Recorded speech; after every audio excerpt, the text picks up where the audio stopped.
Hey folks, this is Wayne, and this is my grandson Caleb. He's 6 years old, right? No. Oh, 11. 11, sorry. Okay, I was off a little bit. I'm a bad grandpa. All right, anyway, Caleb's here because he doesn't want to be here. He wants to go somewhere else. He'd like to be someplace other than here. Isn't that right, Caleb? Yeah. Where would you like to be? Bahamas. Bahamas? Okay. I thought it was New York City. Bahamas. Bahamas? Yeah. All right, we're going to do the Bahamas. Okay, here we go. What you need to do to get there, though, is you're going to have to concentrate. Okay, so concentrate means you got to squint your eyes. So start squinting. Work on it. Look at the camera and squint. Okay, there you go. I got to see, like, steam coming out of your head. Here we go. Oh, okay, he's going. Oh, look at there. He's in the Bahamas, folks. What do you think of that? Good. Cool, huh? Nice. All right. Hey folks, I promised Caleb I would show him some iMovie video editing techniques, and so that's what that last little bit was about there. And I thought I would tag on to the end of that. Part of my explanation to Don, one of our subscribers, just exactly what the True Shot launcher is used for. He was curious about that, and so what you're going to see following here in just a second is that. See you in a minute.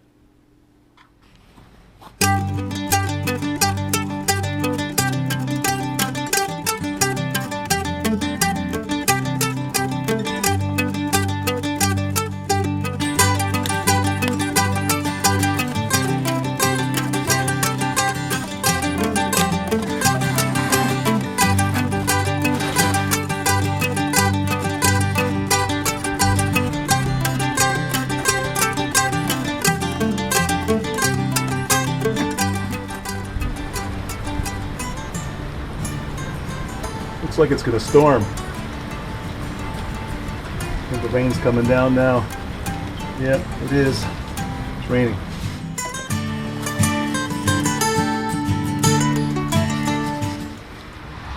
Well, folks, I'm just changing the oil in the Jeep, and it started off as kind of a dark morning, and then the sun came out for a good part of the day, good part of the morning anyway. And then all of a sudden it clouded up and it's raining. So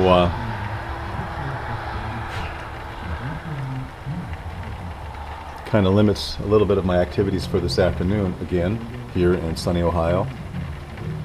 I was surprised to find out several years ago that Ohio is ranked, like, I want to say number 3. Now that may have changed, who knows, but it's got to be close still to the third state in the union with the least amount of sunshine.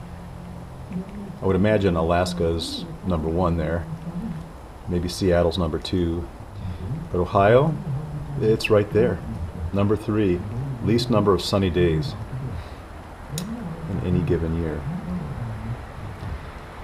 So, true to form, here we are. It's overcast, cloudy, and wet. But I'm grateful, I'm thankful, I am at peace. As Buck and Billy would say, I'm not in a hurry. Sometimes I feel like I am. I was just telling Susie Q the other day that, man, I just feel anxious. You know, there's just something stirring up in me, and I don't know what it is. It's part of it's this injury. You know, I think you saw the white glove earlier, and the shoulder's acting up still.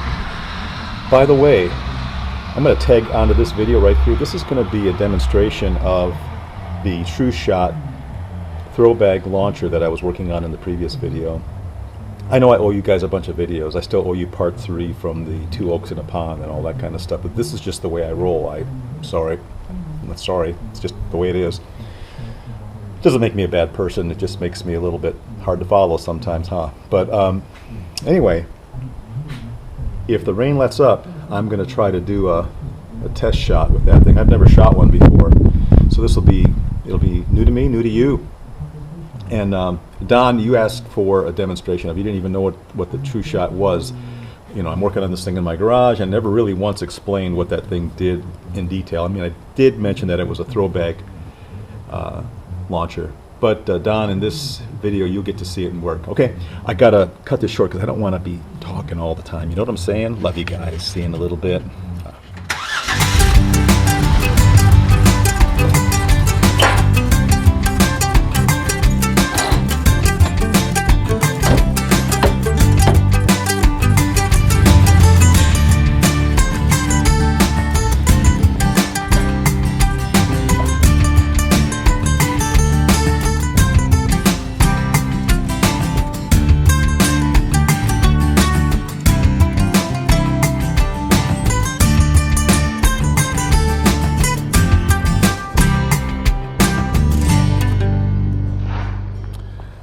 Okay, folks, so on the last video, Don commented that he didn't even really know what I was working on in that video, and that was the True Shot launcher. I guess I never took into consideration the fact that maybe some people watching this channel don't know the tools of the trade of tree workers. So it's my bad. I just took that for granted.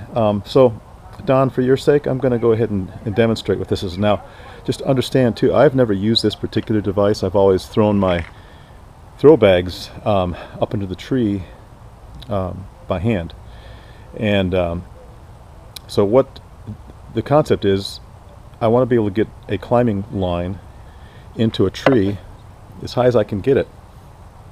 And in order to do that, we throw a lighter weight line into the tree first, using a 8, 10, 12, 14, 16 ounce bag filled with something heavy.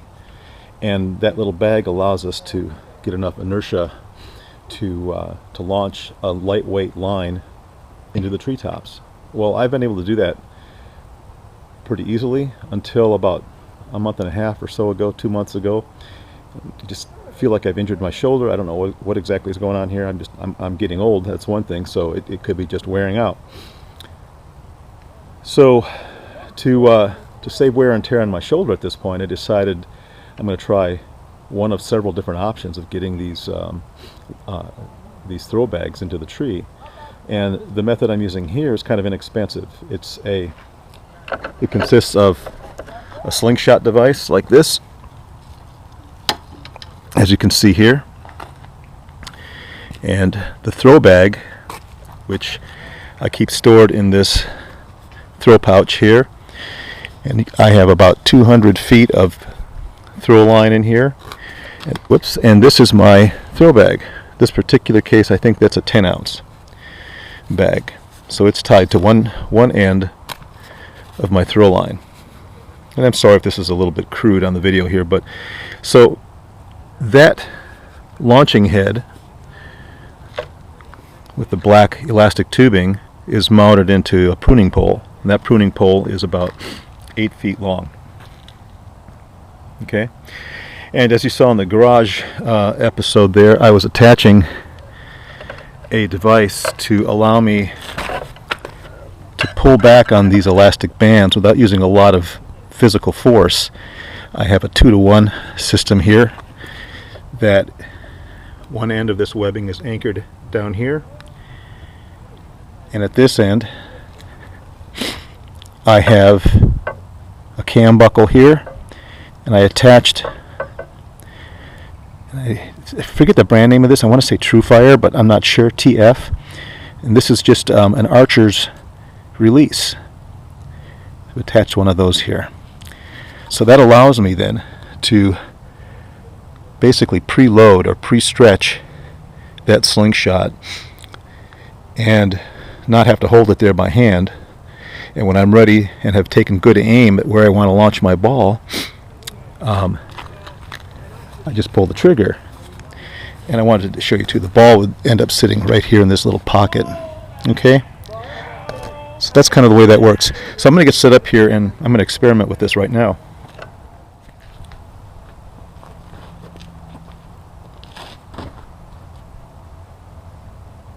So I'm going to put this in with the line. I'm going to put the ball in with the line facing down and hanging out and down and out and down and out and down and out and down and out and down and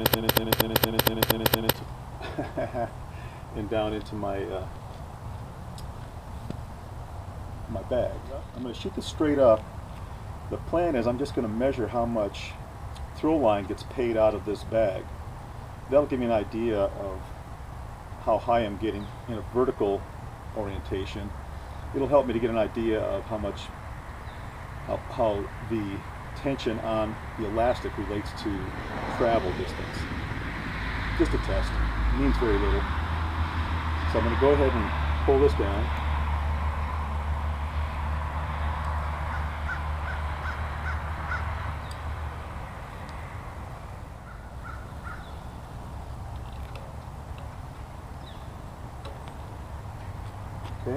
I'm ready to launch. Let's try it. Bag is here.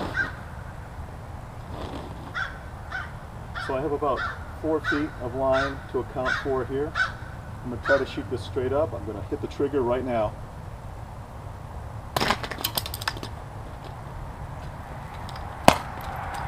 Right behind me. Okay. I'll get ready for another shot by just putting this line back in there, putting a little bit of pretension on it, and we're ready. So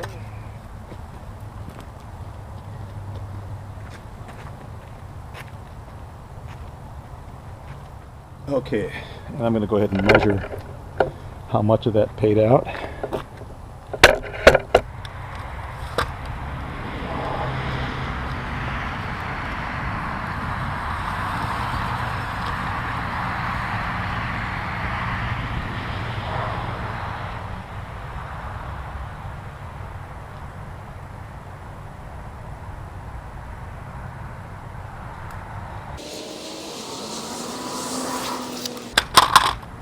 Okay, so in that little test right there, it paid out 45 feet, and so that's not a bad throw straight up. I mean, that's 10 ounces of weight going straight vertical, 90 degrees. Normally, you're not going to shoot a ball vertically like that. You know, it might be 60 degrees. I'm not exactly sure. Whatever fits the tree, I guess. So that's an example of how this thing is used. If there was a little bit more daylight left here in my day, Don, I'd actually put it up in a tree for you, but there's not enough daylight left, so I'm just going to shoot this out to the YouTube channel and let you take a look at it and give back some comments if you don't mind. So hey, listen, as a reminder too, I just want to remind you guys, please share the channel if you like it in any way at all, and give a thumbs up if you like the videos. But most importantly, leave your comments, because I love to reply to your comments. I love to hear what you have to say. And see, I think that's about it. Quick update on the hand. It's healing very well. It's been 2 weeks now, 2 weeks today. The burns are looking great. As long as I keep them protected, I have no worries. The land, there's an update coming on that as well. We've pretty much given up the ghost on that thing. I think what we decided to do is we're going to go ahead and give them what they're asking for it, so we can just settle this thing and be done with it and move on with our lives. It's about the best we could do. We're paying a lot of money to attorneys who are doing nothing really to advance our cause. So they just the only thing we were paying them for was to you know, do all the formalities. And we really wanted an attorney who would fight for us and allow us to be able to justify why we should be the rightful owners of that land, and why what the actual motive of the other party is. We know that no matter what kind of an appraisal would come back to the judge at this point, they would also agree to buying out our half as hard as we would agree to buy their half. And the only reason they would do that would be so that they could push it on to auction, where they know they'll get a lot of money for it, more than what the appraisal would be, I'm sure. It's nasty war tactics, but that's life. So we decided, let's just cut to the chase. Let's just give them what they want and save all the attorney's fees and having it go to auction. Just give them what they want. I don't know if that's the right thing to do or not, but anyway, that's what happens when you don't have attorneys who fight for you. All right, I'm babbling, and I don't want to be negative. Hey guys, love you folks. You guys are great people. We live in a world that is surrounded by craziness. Why don't you be the one, just like I will try to be the one, to pass on a little love and kindness to the next person I see. That may be somebody in your in your immediate family. It may be somebody you see on the street. Maybe somebody you see at work. Do something for them. Do something meaningful for them. Something. Buck can always suggest buy the next person in line, a coffee, or pay for somebody's meal as you're going through a drive-through. Pay for the meal behind you. There are a lot of things you can do. Just the important thing is remain anonymous. That's where the reward is. The reward is doing it out of anonymity and out of your heart. Love you folks. Y'all are great people. See you next time.